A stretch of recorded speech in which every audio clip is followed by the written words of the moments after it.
Sinabi ni Martin Luther King Jr., kung hindi ka makakalipad, tumakbo ka lang, kung hindi ka makatakbo, lumakad ka lang, kung hindi ka makalakad ay gumapang ka, ngunit anuman ang iyong gawin ay kailangan mong patuloy na umabante.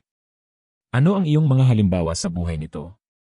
Matapos mamatay ang aking ina, nagtakda ako ng isang goal na gumawa ng isang bagay na produktibo sa bawat araw. Mula sa pagbangon sa kama, pagbrush ng buhok ko, hanggang sa pagluluto ito ng makakain. Habang ang bawat maliit na gawain ay nagiging bahagi ng aking goal para sa araw at nagiging habit, magdadagdag ako ng bagong gawain.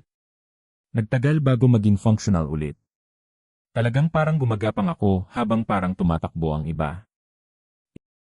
Ito ay napakaliit, ngunit nakakumpleto ako ng 5K marathon. Hindi ako runner, sa totoo lang ayaw kong tumakbo. Mayroon akong maikling binti at maliit na paa.